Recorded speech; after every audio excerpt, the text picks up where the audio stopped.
हम डिवोर्स इसलिए लेना चाहते हैं क्योंकि हम दोनों का जो डार्क, सहमा हुआ, खौफनाक, मायूसी से भरा बचपन हमारा बीता है ना, हमारे पेरेंट्स की वजह से हम नहीं चाहते कि आगे चलकर हमारे बच्चे भी वो चीज़ फेस करें।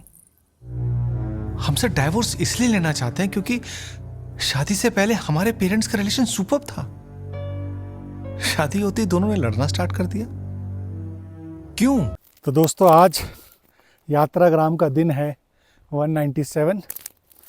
मैं लेह लद्दाख में हूँ, कहानियाँ ढूंढ रहा हूँ, कैरेक्टर ढूंढ रहा हूँ और साथ के साथ आपको नवरस के 9 रसों के बारे में बता रहा हूँ। तो आज का दिन है बताने का अद्भुत रस का।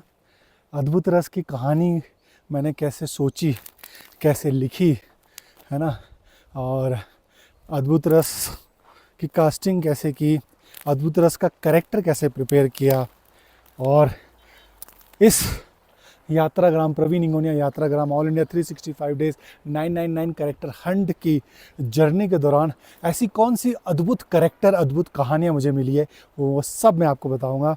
तो आइए आज का ब्लॉग हम शुरू करते हैं और बताता हूँ मैं आपको किससे नवरस कथा कोलाज के अद्भुत रस की कहानी के। आइए। तो दोस्तों, नवरस कथा कोलाज 9 कहानियों का ताना बाना, 9 इमोशंस का ताना बाना और 9 सामाजिक कुरीतियों को अंत करने का ताना बाना। तो अद्भुत रस की कहानी को मैंने जोड़ा था डाइवोर्स से, क्योंकि डाइवोर्स जो होता है हस्बैंड वाइफ का नहीं होता, पेरेंट्स और बच्चे का होता है। सबसे पहले बच्चे का होता है। हस्बैंड भी दूसरी शादी कर लेता है, वाइफ भी दूसरी शादी कर लेती है, लेकिन बच्चा बेचारा कर नहीं पाता। तो मैंने अपने आसपास सराउंडिंग में जिन जिन डाइवोर्स पेरेंट्स को देखा, मेरी एक फ्रेंड है, उसका नाम रिवील नहीं करूँगा, उसका बेटा मेरी वाइफ के साथ म्यूज़िक सीखने आता था मेरी वाइफ के पास। तो मैं देखता था कि वो हमेशा अपने पापा की बातें करता रहता है, हमेशा ये चाहता है कि उसके मम्मी पापा एक हो जाए। वो हमेशा पास्ट में रहता है जब उसके पापा उसके साथ रहते थे। तो बच्चे का ना मानसिक स्थिति का लिटरली रेप हो जाता है जब पेरेंट्स को डाइवोर्स लेता है। तो मुझे ऐसी कहानी गढ़नी थी, ऐसी कहानी लिखनी थी जिसमें मैं अद्भुत रस के माध्यम से एक ऐसा कुछ कह सकूं जिससे जो भी ये कहानी देखे उसको ये लगे कि यार डाइवोर्स नहीं होना चाहिए, क्योंकि डाइवोर्स पे बच्चे का बहुत असर पड़ता है। तो इस तरह से मैंने इस कहानी को गढ़ा, सोचा, समझा और लिखा। और इसको मतलब लिखते वक्त ऐसा नहीं कि प्रीची बोर लगे, आर्ट मूवी नहीं। ये मतलब स्टार्टिंग के मतलब पहला सीन होता है, लवली मैरिज होती है, कंपैटिबिलिटी होती है, और पहले दिन ही, सुहागरात के दिन ही वो बोलते हैं कि चलो लेट्स हैव अ डाइवोर्स। सब हैरान हो जाते हैं, अरे डाइवोर्स क्या। तो ऐसे उलझाते हुए मैंने अपनी बात कहने की कोशिश की। तो आप देखेंगे, आपको बहुत मज़ा आएगा।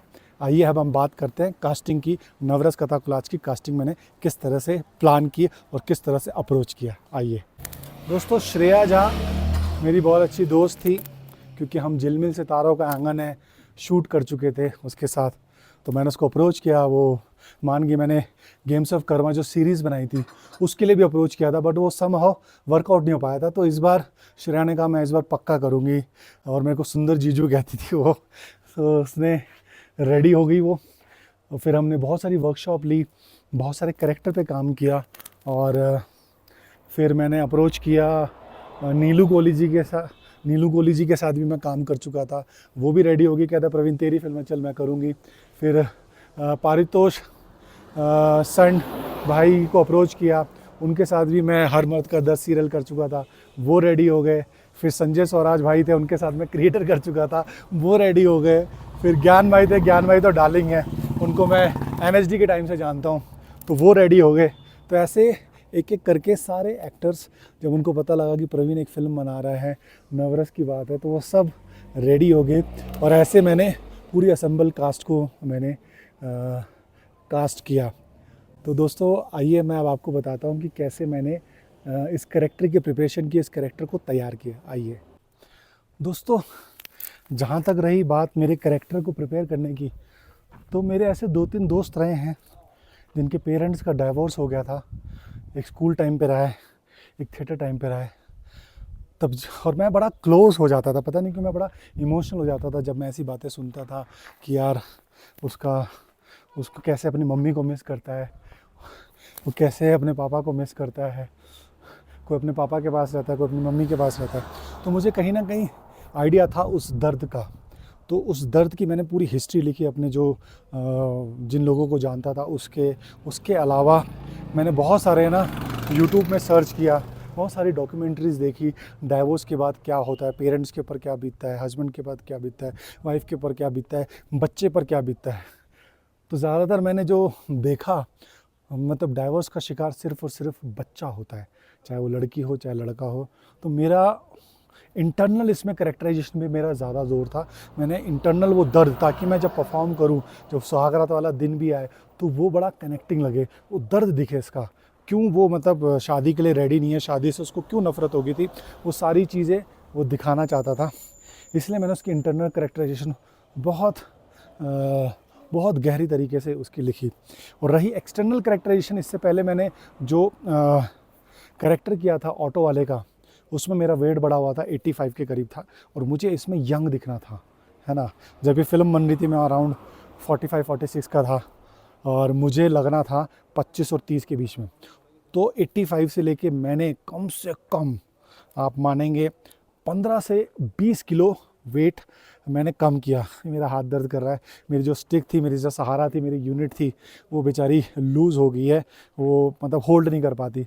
तो इसलिए मैं हाथ से कर रहा हूँ। अभी लेह लद्दाख में हूँ, यहाँ पे कहाँ ऑर्डर करूँ। जब मैं थोड़ा नीचे जाऊँगा हरियाणा साइड, जयपुर साइड, तब मैं उसको ऑर्डर करूँगा, लूँगा मैं। खैर अभी हाथ से ही अपनी स्टिक कराते हैं और काम चलाते हैं।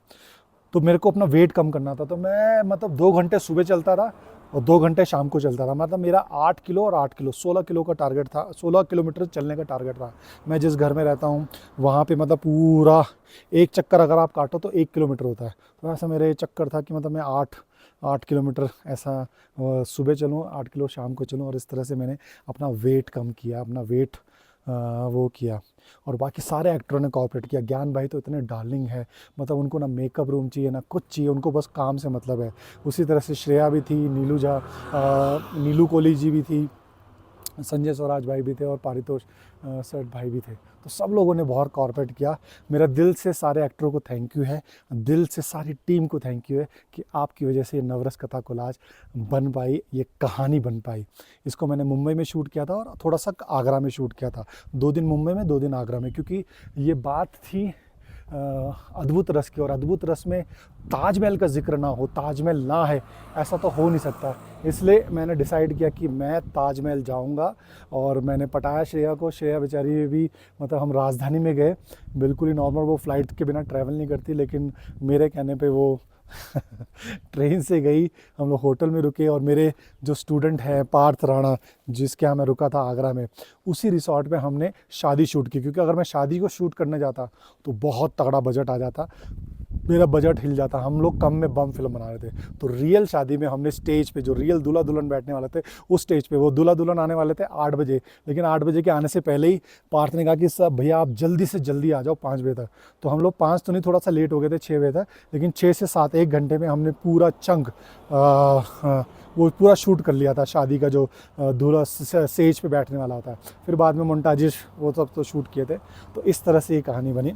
तो आइए अब मैं आपको बताता हूँ Yatragram all India 365 days 99 character hunt के दौरान मुझे ऐसी कौन सी वो अद्भुत कहानियाँ मिली, और जिसको मैं पिरोना चाहूँगा, जिसको मैंने शॉर्टलिस्ट की है, और जिसको मैं पिरोऊँगा 2027 में 999 करेक्टर में। आइए वो बताता हूँ। दोस्तों, अद्भुत रस की जो कहानी मिली, मतलब कमाल की एक अद्भुत कहानी मिली। मतलब फिल्मी कहानी है, लेकिन ये रियलिटी में घटा। और जब मैं जालंधर में था, अपाहिज आश्रम में, वहाँ पे मुझे पता चली थी, एक मलिक अंकल थे, उनकी वाइफ का इकलौता बेटा था, और उसको हार्ट का कुछ इशू था, हार्ट ट्रांसप्लांट उसको मस्ट था करना। और दूसरी तरफ उसकी मम्मी को कैंसर था। उसकी मम्मी ने मतलब जाते वक्त ये कहा कि मेरा जो हार्ट है मेरे बेटे को दिया जाए। तो एक माँ ने अपने बेटे को अपना हार्ट दिया और फिर उसी सेल्फिश बेटे ने अपने बाप को सारी प्रॉपर्टी लेने के बाद अपाहिज आश्रम में छोड़ दिया। हमारी दुनिया तो एक बहुत ही मतलब दिल को छूने वाली एक ऐसी अद्भुत पेनफुल कहानी मुझे मिली अपाहिज आश्रम में, जिसको मैं डेफिनेटली पिरोना चाहूँगा। और भी बहुत सारी कहानियाँ मिली है, बट ये मुझे थोड़ा दिल को छू गई, थोड़ा बहुत कनेक्ट कर गई। मैंने कहा यार ये कहानी तो ज़रूर पिरोनी चाहिए। तो अद्भुत रस की ये कहानी 999 के कैरेक्टर में मैं पिरोऊंगा 2027 में। यस। तो दोस्तों, आप लोगों ने अभी तक नवरस कथा कोलाज नहीं देखी तो प्लीज़ इंसानियत के नाते देखिए। मैं बहुत मेहनत कर रहा हूँ, अकेले दम पे निकला हुआ हूँ, कोशिश कर रहा हूँ कि नवरस भारत के घर घर तक पहुँचे, ना कि भारत के पूरे विश्व के घर तक पहुँचे, ताकि आपको 999 कैरेक्टर देखने में मज़ा आए। तो पहले 9 रोल देखिए हमारे नवरस कथा कोलाज का, हौसला बढ़ाइए ताकि हम ऐसा काम और अच्छा करें। हमें लाइक करें, शेयर करें, सब्सक्राइब करें, सैक्रिफाइस करें जी। यात्रा ग्राम की जर्नी को एंजॉय करो जी। मैं हूँ लेह लद्दाख में। भारत माता की जय। यस। नवरसों का जाल है, मनुष्य सृष्टि ढाल है, कहीं सूक्ष्म तो कहीं विकराल है। नवरस जीवन में जब जब आता, तब तब जीवन जीवन कहलाता।